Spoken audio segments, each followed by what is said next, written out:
Hello everyone, welcome to our channel knowledge of philosophy. আজকে আমরা আলোচনা করব অদ্বৈত বেদান্ত মতে শঙ্কর ও রামানুজের মতে মোক্ষ কি। মোক্ষ সম্পর্কে আজকে আমরা আলোচনা করব। ক্লাস শুরু করার আগে একটা কথাই বারবার বলি যে ক্লাসটি যদি তোমাদের ভালো লেগে থাকে অবশ্যই কিন্তু লাইক করো, এবং আমাদের চ্যানেলে যদি কোনো নতুন সদস্য থেকে থাকো তাহলে চ্যানেলটিকে সাবস্ক্রাইব করো। তাহলে আজকে আলোচনা করা যাক। আজকে আমাদের মূল বিষয়বস্তু হচ্ছে রামানুজ আর শঙ্করের মতে মোক্ষ কি। তো শঙ্কর ও রামানুজের মতে মোক্ষ অদ্বৈত বেদান্ত মত, যেখানে কিনা শঙ্কর বলছে শঙ্করের মতে জীবই ব্রহ্ম, জীবাত্মা পরমাত্মা। জীবাত্মার পরমাত্মা রূপে উপলব্ধি হলো মোক্ষ বা মুক্তি। জীব আত্মার পরমাত্মা রূপে উপলব্ধিটা হলোই মোক্ষ বা মুক্তি। জীব আত্মা ও পরমাত্মার অভেদ জ্ঞানই হচ্ছে মুক্তি। জীবাত্মা ও পরমাত্মার অভেদ জ্ঞানটা কি? মুক্তি।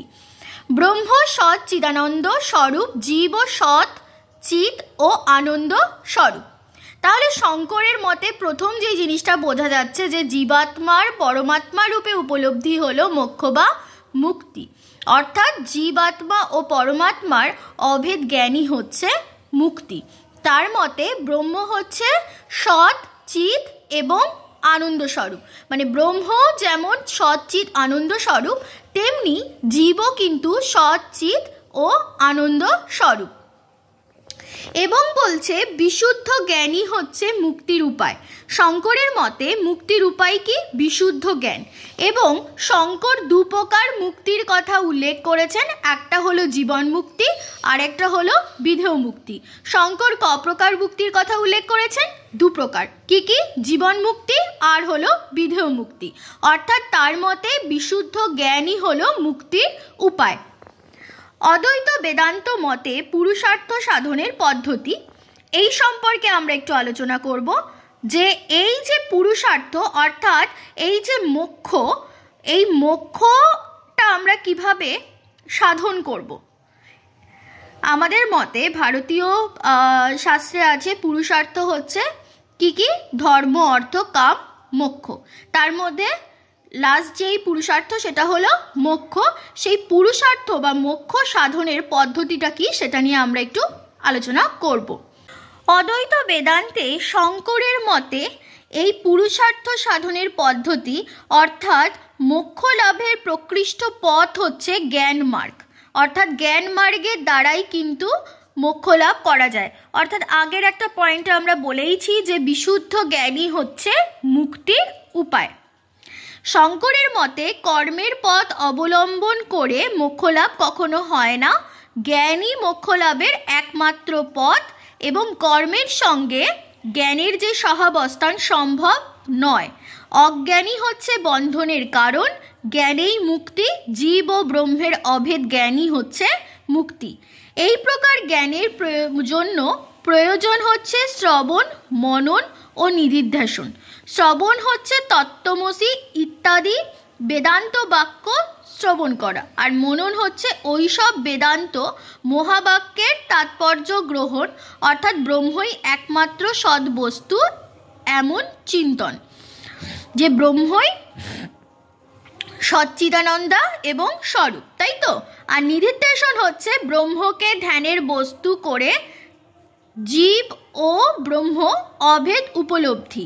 অর্থাৎ হচ্ছে কি? নিদিধ্যাসন হচ্ছে ব্রহ্মকে ধ্যানের বস্তু করতে হবে এবং জীব ও ব্রহ্মর যে অভেদ সেটাকে উপলব্ধি করতে হবে। আর এই প্রকার উপলব্ধি হলো মোক্ষ বা মুক্তি। তাহলে মেন বিষয় যেটা আমরা বুঝতে পারলাম যে অদ্বৈত বেদান্ত মতে যেই মোক্ষ, সেই মোক্ষ লাভের প্রকৃষ্ট পথ বা উপায় কি? বিশুদ্ধ জ্ঞানই হচ্ছে মুক্তির উপায়। অর্থাৎ জ্ঞান মার্গই হচ্ছে তাদের এই পুরুষার্থ সাধনের মূল পদ্ধতি। অর্থাৎ তাদের মতেই শঙ্কর এটাই বলতে চাইছেন যে মুক্তির যদি মুক্তিকে দু প্রকার ভাবে উল্লেখ করছেন, একটা জীবন মুক্তি আর একটা বিধেয় মুক্তি। এবং তার মতেই মূল যেই বিষয়, তার মতেই হচ্ছে ব্রহ্ম সৎ চিৎ আনন্দ স্বরূপ, তেমনি জীব সৎ চিৎ আনন্দ স্বরূপ। এবার আমরা বিশিষ্ট দ্বৈত বেদান্ত মতে অর্থাৎ রামানুজের মতে মোক্ষ কি সেই সম্পর্কে আলোচনা করব। জীবাত্মা অনুপরিমাণ, ব্রহ্ম বা ঈশ্বর বিভু পরিমাণ। জীবাত্মা অল্পজ্ঞ, ঈশ্বর সর্বজ্ঞ। রামানুজ জীবন মুক্তি স্বীকার করেন না, অর্থাৎ তিনি কি স্বীকার করছেন? তাহলে তিনি বিদেহ মুক্তিকে স্বীকার করছেন। তার মতে কি বলছে? জীবাত্মা অনুপরিমাণ, ব্রহ্ম বা ঈশ্বর হচ্ছে বিভু পরিমাণ, জীবাত্মা অল্পজ্ঞ আর ঈশ্বর হচ্ছে সর্বজ্ঞ। এবং রামানুজ বিদেহ মুক্তিকে স্বীকার করছে, জীবন মুক্তিকে কিন্তু স্বীকার করছে না। বিশিষ্ট দ্বৈত বেদান্ত মতে পুরুষার্থ সাধনের পদ্ধতি। তাহলে রামানুজের মতে এবার পুরুষার্থ সাধনের মূল পদ্ধতি কি? মূল পদ্ধতি হলো ভক্তি মার্গই হলো মোক্ষ লাভের প্রকৃষ্ট উপায়। রামানুজ বলছে ভক্তি মার্গের মাধ্যমেই আমরা মোক্ষ লাভ করতে পারবো। আর রামানুজ অবশ্য জ্ঞান ও কর্মকে নিষ্প্রয়োজন বলেন না। নিত্যকর্মে চিত্ত শুদ্ধি হয় এবং চিত্ত শুদ্ধি হলে আত্মজ্ঞান লাভ করা যায়। তত্ত্বজ্ঞানের পরিণতি হচ্ছে ভক্তি। পরাভক্তি মোক্ষ লাভের যথার্থ উপায়। অর্থাৎ কি বলতে চাইছেন? যে তত্ত্বজ্ঞান, এই তত্ত্বজ্ঞানের পরিণতি হচ্ছে ভক্তি, অর্থাৎ ভক্তি মার্গের মাধ্যমেই কিন্তু আমরা মোক্ষ লাভ করতে পারবো।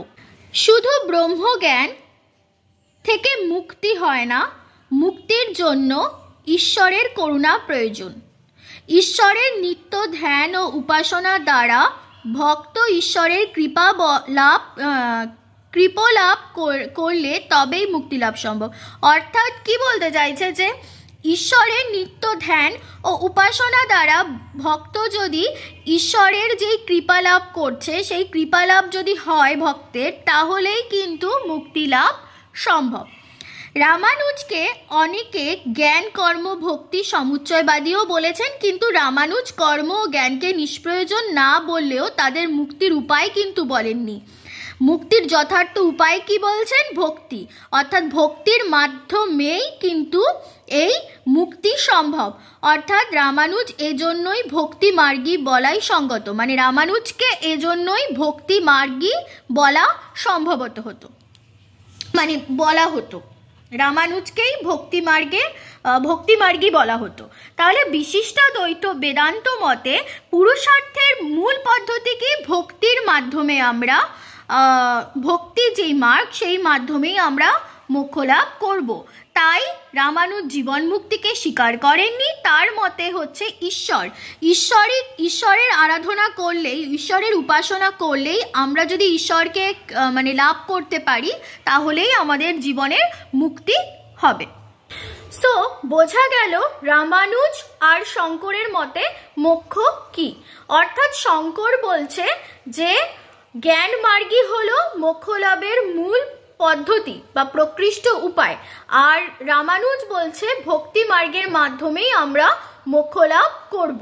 অর্থাৎ ঈশ্বরকে যদি আমরা উপলব্ধি করতে পারি, তাহলেই আমাদের মুক্তি লাভ সম্ভব।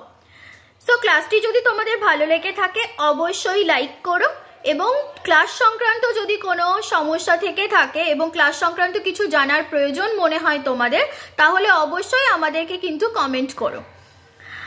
তোমরা এই ক্লাসটি আমাদের ইউটিউব চ্যানেল নলেজ অফ ফিলোসফিতে যেরকম দেখতে পাচ্ছ, তেমনি এই ক্লাসটি আমাদের যে নলেজ অফ ফিলোসফির যে ফেসবুক পেজ আছে সেখানেও কিন্তু ক্লাসটি আপলোড হয়ে যাবে। তোমরা যদি কেউ ফেসবুকে থেকে থাকো তাহলে অবশ্যই নলেজ অফ ফিলোসফির ফেসবুক পেজটাকে ফলো করে রেখো, কারণ আমাদের ইউটিউবে যখন ক্লাসটি আপলোড হয়ে যায় তখনই তার সঙ্গে সঙ্গে আমরা চেষ্টা করি তাই সেই ফেসবুক পেজেও আপলোড করে দেওয়ার। তো ক্লাসটি যদি ভালো লেগে থাকে অবশ্যই লাইক করো, এবং আমাদের চ্যানেলে যদি কোনো নতুন সদস্য থেকে থাকো তাহলে চ্যানেলটিকে সাবস্ক্রাইব করো। আশা করি তোমাদের পরের ক্লাসগুলোও ভালো লাগবে এবং আজকের ক্লাসটাও ভালো লেগেছে। তো ভালো থেকো। আজকের ক্লাসটা এইটুকুনি। Thank you so much.